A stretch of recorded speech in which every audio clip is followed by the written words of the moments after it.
सुहागरात वाले दिन लड़की ने अपने और अपने पति के बीच एक गुड़िया रख दी। आदमी जो लड़की से बहुत प्यार करता था उसने पूछा, क्या वो गुड़िया हटा सकता है? लड़की हैरान होकर बोली, आप ऐसा क्यों बोल रहे हैं? असल में आदमी सिर्फ लड़की को गले लगाना चाहता था, लेकिन शर्म की वजह से बोल नहीं पाया। फिर वो चुपचाप लड़की की तरफ पीट करके सो गया। ये देखकर लड़की उदास हो गई, क्योंकि वो चाहती थी कि आदमी खुद उससे अपने प्यार का इजहार करे। गुस्से में लड़की ने आदमी की पूरी रजाई अपनी तरफ खींच ली। आदमी को लगा कि उनके बीच की दूरी और बढ़ती जाएगी, लेकिन सोने के बाद दोनों ने अनजाने में एक दूसरे को पकड़ लिया। शुरुआत में आदमी लड़की को पसंद नहीं करता था। उस समय लड़की की फैक्ट्री बंद होने वाली थी। तभी उस अमीर आदमी ने उसकी मदद की। उसे पता चला कि लड़की की फैक्ट्री में बहुत से दिव्यांग लोगों को नौकरी मिलती है। इसी वजह से फैक्ट्री की कमाई कम थी और वो नुकसान में चल रही थी। आदमी ने लड़की की फैक्ट्री में $100 मिलियन इन्वेस्ट कर दिए। लड़की बहुत खुश हुई कि आखिर किसी ने उसे समझा। धीरे धीरे लड़की आदमी को पसंद करने लगी और उसका एहसान चुकाना चाहती थी। फिर आदमी के दोस्त ने कहा कि लड़की बिल्कुल उसकी एक्स गर्लफ्रेंड जैसी दिखती है। उसने ये भी बताया कि आदमी को घर वालों के दबाव की वजह से एक कॉन्ट्रैक्ट वाइफ चाहिए। ये सुनकर लड़की ने खुद शादी का प्रस्ताव दे दिया। आदमी को भी किसी की जरूरत थी, इसलिए उसने तुरंत हाँ कर दी। दोनों ने तय किया कि वो सिर्फ दुनिया के सामने पति पत्नी बनेंगे। जब भी आदमी लड़की को अपने घर ले जाएगा वो उसे $1 मिलियन देगा। हर बार पैसे मिलने पर लड़की खुश हो जाती थी, क्योंकि वो उन पैसों से फैक्ट्री के कर्मचारियों की मदद कर पाती थी। घर पहुंचने पर आदमी की दादी ने पूछा, तुम इतनी पतली क्यों हो गई? कहीं इसने तुम्हें परेशान तो नहीं किया? लड़की ने कहा, नहीं दादी, ये हमेशा मेरा बहुत ध्यान रखते हैं। ये सुनकर दादी बहुत खुश हो गई। आदमी भी राहत महसूस करने लगा। तभी दादी ने दोनों के हाथ एक साथ पकड़ दिए। दोनों ने पहले कभी एक दूसरे को छुआ नहीं था, इसलिए दोनों को अजीब सा एहसास हुआ। लड़की ने हाथ हटाने की कोशिश की, लेकिन आदमी ने उसे रोक लिया। समय के साथ आदमी लड़की की ओर करीब आने लगा। लड़की का अच्छा दिल और खुश रहने की आदत आदमी को बहुत पसंद आने लगी। एक दिन लड़की कार में सो गई। आदमी ने प्यार से अपना कोट उसके ऊपर रख दिया।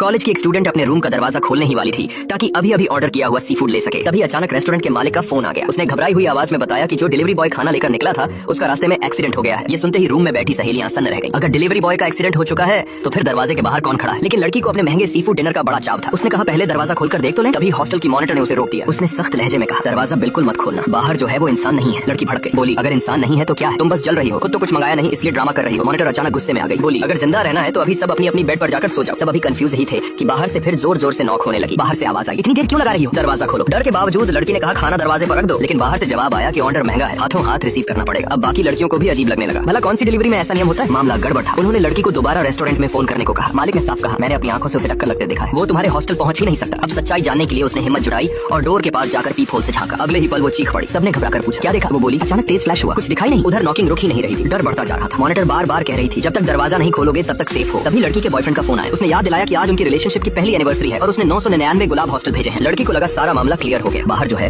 वही फूल होंगे। बाकी सबने भी राहत की सांस ली और मॉनिटर को ताना मार दिया कि बेवजह हॉरर मूड बना दिया। वो दरवाजा खोलने ही वाली थी कि मॉनिटर फिर सामने आ गई। बोली, आज चाहे कोई भी आए दरवाजा नहीं खुलेगा, वरना हम सब मरेंगे। इतना सुनते ही अचानक पूरा कमरा अंधेरे में डूब गया। कुछ लड़कियां चीखने लगी, लेकिन उसने हंसते हुए कहा, अरे लाइट्स आउट टाइम हो गया है, इतना ड्रामा मत करो। उसे यकीन था कि मॉनिटर उसकी खुशियों से जल रही है और जानबूझकर उसे फूल लेने से रोक रही है। उसने ठान लिया, आज चाहे कुछ भी हो फूल तो लेकर रहेगी। आखिर बाकी सहेलियों ने समझौता करवाया, ठीक है पहले पीप होल से ठीक से देख लो, अगर सच में फूल है तो दरवाजा खोल देंगे। वो मान गई और फिर से दरवाजे तक गई। जाकर